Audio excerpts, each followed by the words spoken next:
and want to welcome everybody as well. Appreciate Amy taking getting this established, and I can tell you that I'm excited about learning how to re-energize, because we all know we need to re-energize. We have some good things in front of us, and we need that energy. So looking forward to today's presentation. Thank you. It's all yours. Thank you so much, and thank you all for being part of this virtual session. Just a little bit of history. We, when COVID-19 hit, we were, oh my gosh, what can we do for our clients? Everybody's kind of, going nuts. And so we put together a resiliency webinar, and that probably launched 2 weeks into COVID. And as we were getting feedback, both from our clients and from that webinar, we started to do some research about, what's the landscape out there right now when it comes to teaming, especially when we're teaming in a completely new environment. And so we put this together and have added to it. So we certainly are excited about being able to deliver it to Morgantown Chamber. So there are 5 strategies that I will be covering, and also give you a little bit of background and research in terms of what we would call the state of teams right now. This research was conducted by Wiley Workplace Learning Solutions, that you know as the publisher and also purveyor for workplace tools. This was a small study, February and March, of 20,000 employees. And it was all about requesting or asking what the team makeup or what the state of teams were with respect to people's membership. And you see these stats on this particular slide. 76% of the respondents said that they were actually on 2 or more teams. And also, what we're going to focus on in this session is 99% agreed when they answered the question, I am a good team member, was like, well, sure, yeah, all right, 99%, correct? Yet, what we have noted in the research is there is a critical lack of interpersonal skills, because this is what the other research has revealed. 79% indicated that they do not acknowledge their weaknesses to their team members. So when I talk about weaknesses, I'm not talking about, oh gee, I have to tell you everything that I lack or that I need to develop. I'm talking about trusting you well enough to be able to be transparent and real. It's that vulnerability aspect that comes with trust, as opposed to the all-knowing and the almighty. So when the research was conducted, we do realize that a critical skill gap happens to be in the area of team members fully trusting each other. The other is 55% said they leave meetings without agreement. So commitment levels are not as high as what we would hope they would be, especially for a really highly productive, cohesive team. I had a client who used to call it come to mama. She said, when they were in their leadership team meeting, they would be discussing things and people would be giving different alternatives for what the decision needed to be. And they finally made a decision, and everybody did one of these. Yeah, we agree. And she said 10 minutes after the meeting, would be lining up and outside of her office to try to argue and change her mind about how that would work. So the commitment is a lack of skill that we need to address. And 59, I'm sorry. Did someone have a question? No. 59% said that they have no responsibility to improve that team. So accountability, they're really pushing on the team leader. And I'm going to talk a little bit more about that, because if we have a really cohesive team, it's everybody's responsibility to work on improving teamwork in order to get better results. So the other research, and the reason that I think this is very timely, is that Wiley has determined through their organizational studies that probably the next 3 to 6 months, organizations will be looking at two things.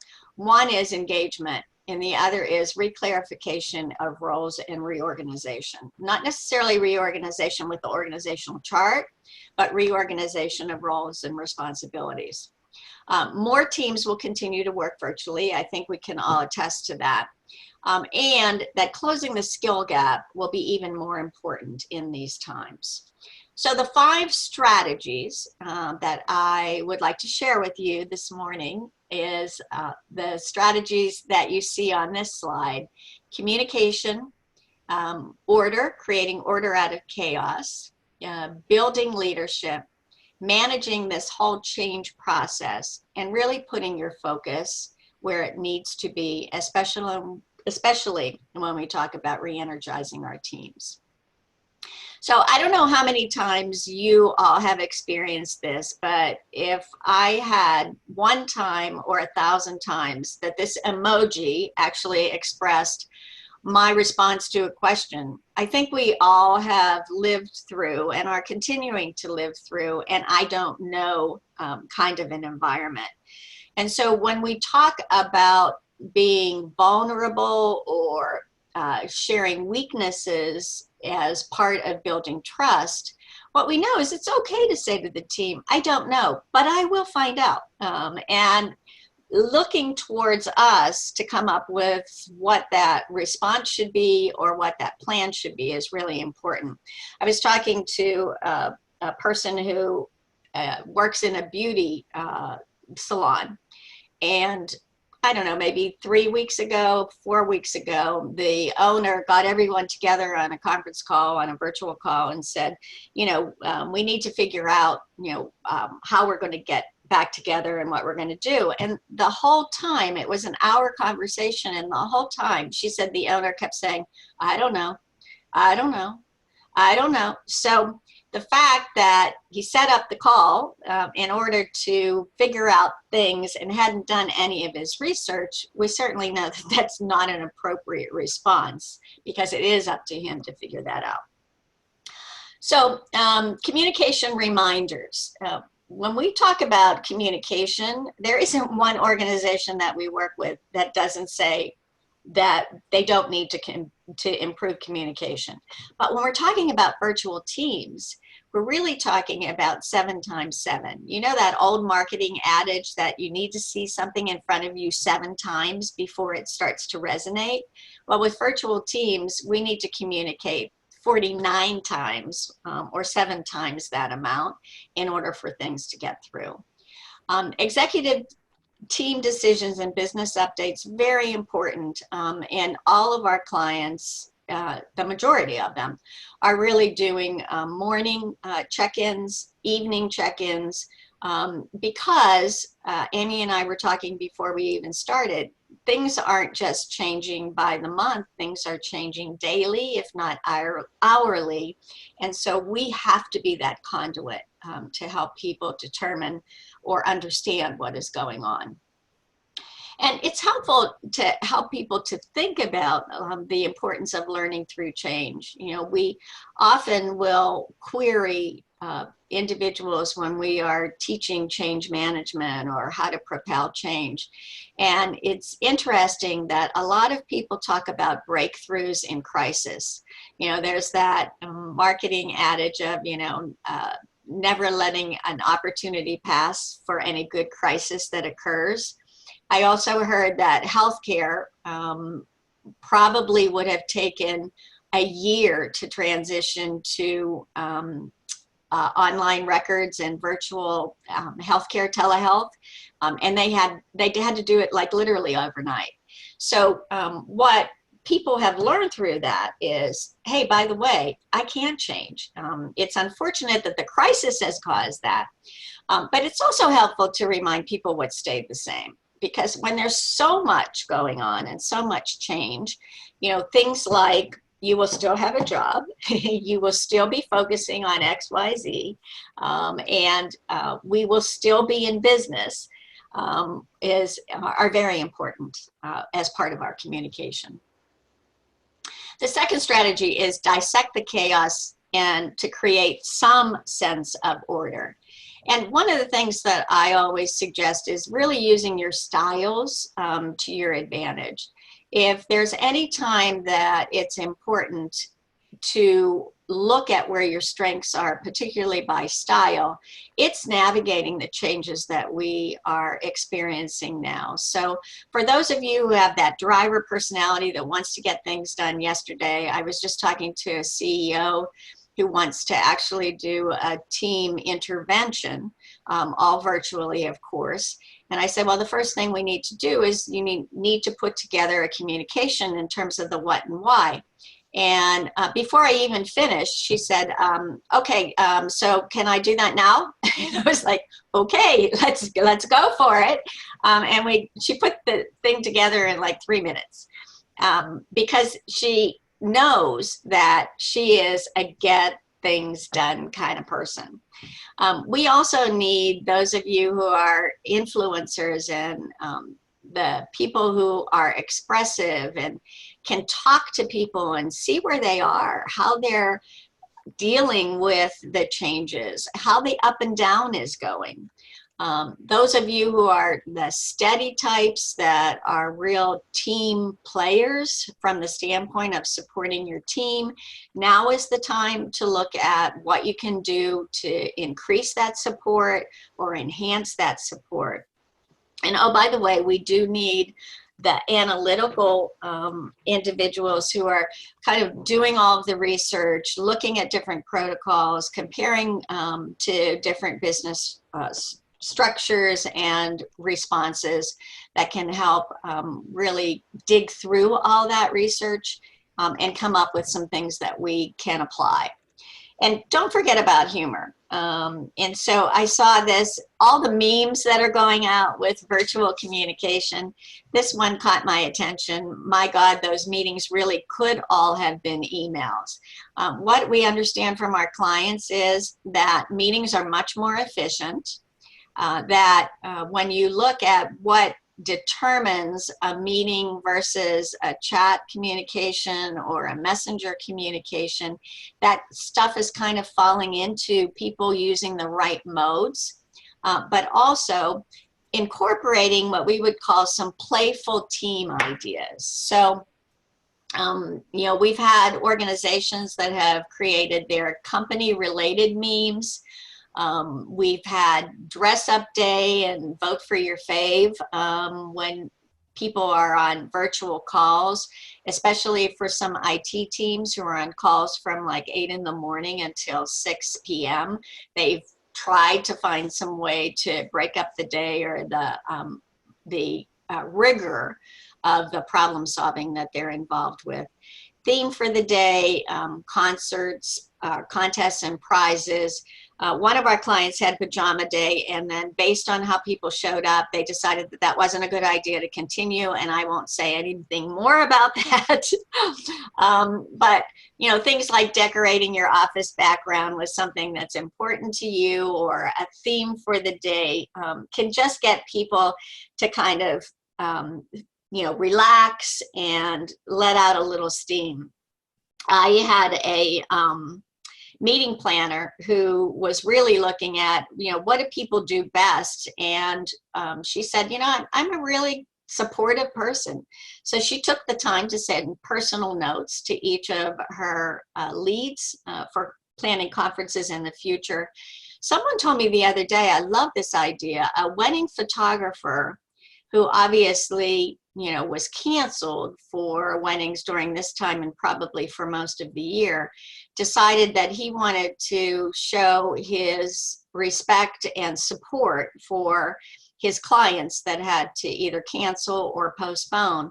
So he went to Bethel Bakery in the South Hills, got them a small cake, hired a video crew that were buddies of his, And he offered to go to the couple's home or park and actually video them on their actual wedding day, and gave them a cake to celebrate that that was the COVID-19 date that they were supposed to have the wedding.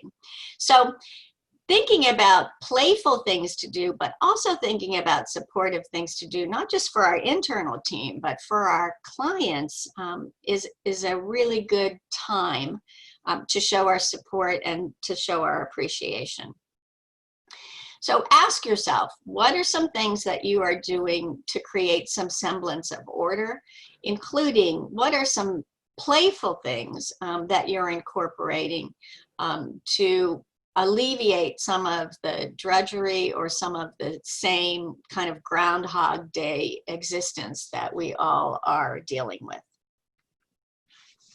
The third strategy is to let others lead as well. And you know, part of it, I had a VP call me and say, you know, I'm concerned that, you know, given that people are virtual and that I'm here working with the senior leadership team, that I'm doing everything.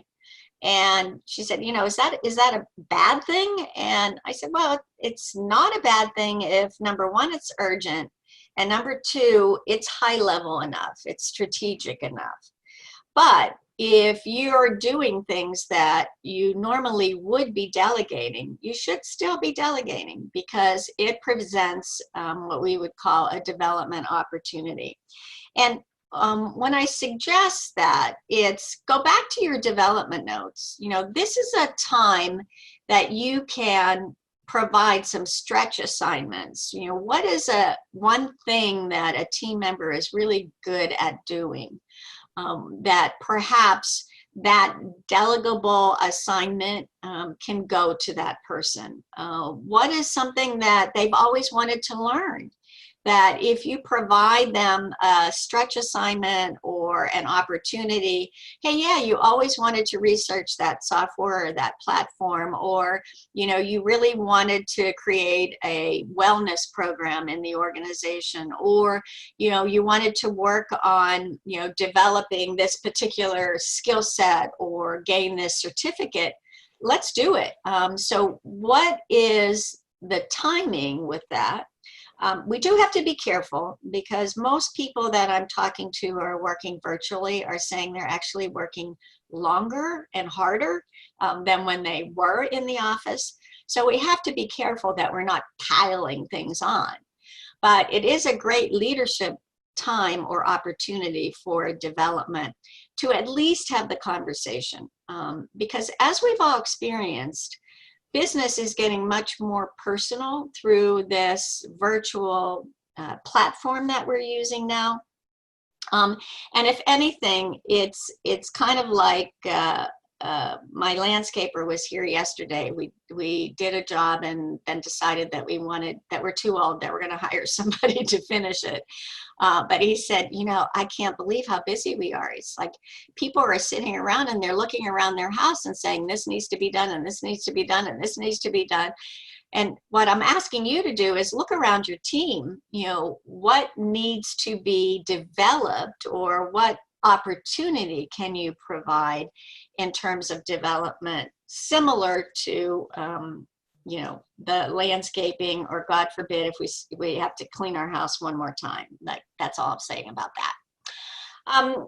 The fourth strategy, be prepared to change the playbook. I'm a big football fan, American football, NFL football. And I love watching the schematics. I don't understand them, but I love watching the schematics, and when, you know, the offense will change and then the resulting defense will change, etc. And that's what we've got to do now. We have to identify what are the roles, responsibilities, what do we need to do to shift?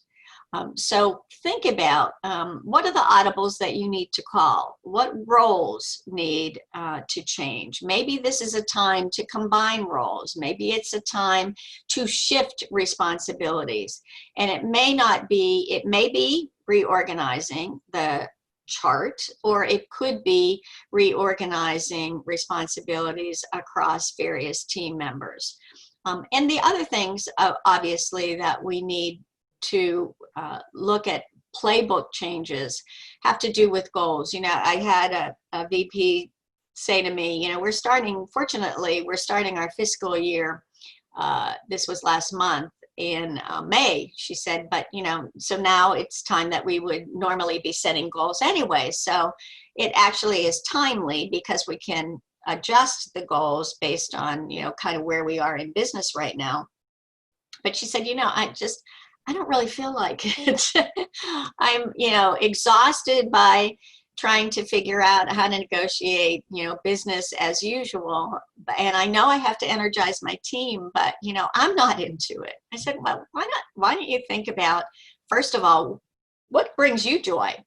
And what is it that you can concentrate in order to help build goals, and use the same process with your team members. What do you really enjoy about what you do? What is it that we can focus on even more so? Does this give us the opportunity to kind of shift those goals as well as your responsibilities around that based on what you like to do as opposed to what is not so amenable? We have to look at processes, we have to look at outcomes and activities as well. So the final strategy is one that I'd like to take a little bit of time on. I remember when Fast Company, the magazine, came out, one of its first issues had a really big quote, and it said, "It's the people, stupid." And one of the things that we have discovered, both internally as well as with our clients, as well as everything that we've been reading and experiencing, is it really is about the people right now. Not just your clients and customers, it's very important, but also the team members who are there day in and day out, that many are stressed, many are fearful, many are resilient, and many are very optimistic. Regardless, we really have to focus on weighing in with where our team members are. And so we suggest, and actually I had a client who had, I helped facilitate a session a couple of days ago that did one of their virtual staff meetings by injecting a couple of these questions to make sure that team members were staying resilient. So they talked about what's a personal factor that contributes to enhancing our team. In other words, they spent some time pointing out people's strengths and giving them some affirmation as well as some confidence for continuing the course. They talked about what do we need to do as a well-balanced team to stay resilient. What does that look like, and what do we need to practice, and what do we need to continue to practice as we continue to navigate these changes? And what are the team practices that help our team to be the best that we can be? And it's all building on the positive psychology and helping people through change by building on strengths and by building on accomplishments, and dare I say, build on hope. That is helpful. Suggestions again, reporting good news. Acknowledging the contribution and the wins. That was great that you were able to manage that customer. That was a really difficult call, and I want to do a shout out to everybody on the team. Thank you so much. Some of you might not have been on that call when we were negotiating that contract, but just want to say, good job. Guidance and support. Some of our clients have included a stress hotline, that being systematic or system-wide, and others providing EAP support through their organization. Some managers just saying, hey, I'm going to be the stress hotline. So here's a number. that you can call. It's my cell phone, but text me if you just need to talk, if you just need to cathart. We don't always have to talk about business. Chat rooms, peer support, especially during virtual meetings. Having people have a time out and a place where they can cathart with each other, including the resources that I mentioned. And last but not least, I'd like to share the model of the critical 5 behaviors that I started with. And this model is based on Patrick Lencioni's work. I would suggest, even if you don't move forward by adopting one of his programs that we are authorized partners to present, have your team read the book. Because if we revert back to what those statistics proved, yes, everybody thinks they're a really good team member, but trust is really low when you look across the board. And there certainly are areas to work on when it comes to commitment and accountability, again, based on the research of 20,000 people that I shared in the beginning. So the fact that we are kind of redeploying or reopening or relaunching our businesses, the remains will still be the foundation of how well do people trust each other, and what can we do to continue to enhance our team once we re-energize it. Because the truth is, as we all know, we're going to have to re-energize a lot of times because this change is not going to stop. But the beauty of it is, at least one of the things that I've really gathered from it is, I love the fact that it's actually forced us to become a little more personal, which certainly can help building trust. It's interesting. We're distant, however, we're probably closer than we have ever been to loved ones, family, friends, and our colleagues and our team members. And so sometimes you wonder, is this something that should be, and should I continue it as we move forward? Because it certainly has a lot of great benefits, and hopefully ones that we will continue.